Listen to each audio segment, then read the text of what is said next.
रेवाड़ी जिले में आपराधिक गिराफ लगातार बढ़ता जा रहा है। किशनगढ़ बालावास गांव में एक शख्स का शव मिला है जिसके सिर में चोट के निशान हैं। धारूहेड़ा में भी एक अज्ञात व्यक्ति का शव मिला है जिसके चेहरे पर चोट के निशान हैं। इसके अलावा गांव चिल्लड़ में गृह मंत्री अमित शाह के पीएसओ के घर चोरी हुई है। चोर गहने और कैश चोरी करके फरार हो गए। इसके अलावा धारूहेड़ा में शातिर ठगों ने एक व्यक्ति के मोबाइल में एनीडेस्क मोबाइल एप्लीकेशन डाउनलोड कराकर 50,000 रुपये की ठगी की वारदात को अंजाम दिया है।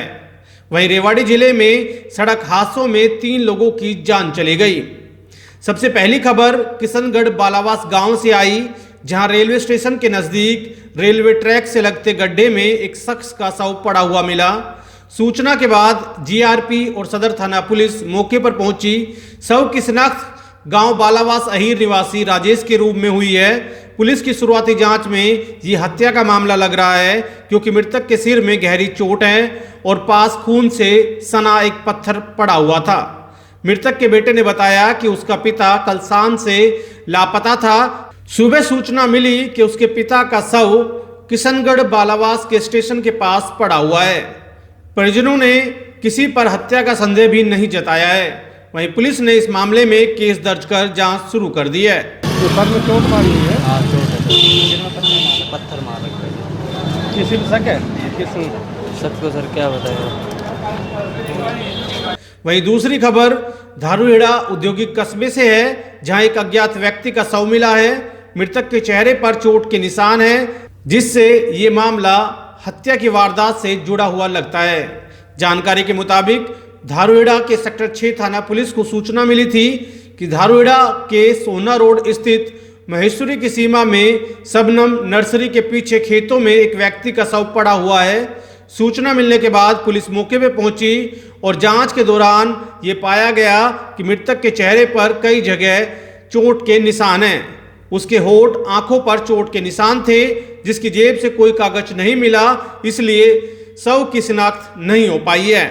पुलिस ने इस मामले में शव को अपने कब्जे में लेकर जांच शुरू कर दी है। वहीं अगली खबर चोरी की वारदात की है। चोरों ने गृह मंत्री अमित शाह के पीएसओ के घर चोरी की वारदात को अंजाम दिया है। यहां से चोर गहने और कैश चोरी करके फरार हो गए।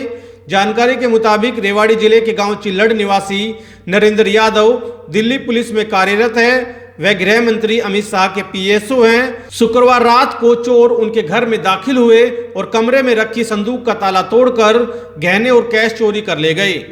चोरों ने पड़ोस में रहने वाले नरेंद्र के चाचा दयानंद यादव के घर भी चोरी की। चाचा के घर से करीबन 5 लाख रुपए के गहने और 1,75,000 कैश चोरी कर फरार हो गए।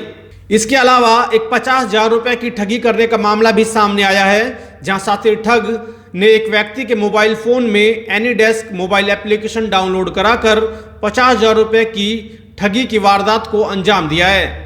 धारूहेड़ा की विशाल कॉलोनी निवासी राजेश कुमार ने शुक्रवार को IRCTC के जरिए नई दिल्ली से उड़ीसा तक ट्रेन की 3 टिकट बुक कराई थी। उसके खाते से 10,269 रुपये कट गए, लेकिन टिकट बुक नहीं हुई, जिसके बाद उसने पैसे रिफंड कराने के लिए गूगल से हेल्पलाइन नंबर सर्च किया, लेकिन वो नंबर शातिर ठग का निकला। शातिर ठग ने रिफंड एप्लीकेशन नंबर पूछने के बाद राजेश के मोबाइल फोन में एनीडेस्क मोबाइल एप्लीकेशन डाउनलोड कराई और फिर 3 बार में 50,000 रुपये की राशि पर हाथ साफ कर दिया। यहाँ आपको बता दें कि बार बार जागरूकता के लिए बताया जाता है कि गूगल सर्च में आए सभी नंबर सही नहीं होते और एनीडेस्क मोबाइल एप्लीकेशन डाउनलोड करने का मतलब है कि आप अपने फ़ोन का पूरा एक्सेस ठग को दे रहे हैं। इसलिए ठगी की वारदात से बचने के लिए आप सतर्क रहें। वहीं अगली खबर सड़क हादसों की है। रेवाड़ी जिले में 3 अलग अलग सड़क हादसों में 3 लोगों की दर्दनाक मौत हो गई। कई लोग घायल हो गए, जिसमें 2 की हालत नाजुक बनी हुई है। पहला सड़क हादसा गांव टूमना में हुआ, जहां अज्ञात वाहन की टक्कर से बेलेनो कार पलट गई। हादसे में कार सवार झाड़ोदा निवासी मंजीत की मौत हो गई। सादत नगर निवासी दुष्यंत के अलावा 3 अन्य लोग घायल हो गए। वहीं दूसरा हादसा रेवाड़ी जैसलमेर हाईवे पर कुंड के पास का है, जहां फ्लाईओवर की दीवार पर अनियंत्रित होकर कार चढ़ गई। हादसे में टहना दीपालपुर निवासी सचिन की मौत हो गई। पिछली सीट पर बैठे उसके पिता दिनेश कुमार और उनके गांव का ही चालक नीरज घायल हो गया। वहीं तीसरा हादसा गढ़ी बोलनी रोड स्थित सेक्टर 3 के पास का है, जहां ऑटो ने उड़ीसा के रहने वाले भागीरथ दास को टक्कर मार दी। हादसे में भागीरथ की मौत हो गई और ऑटो चालक मौके से फरार हो गया।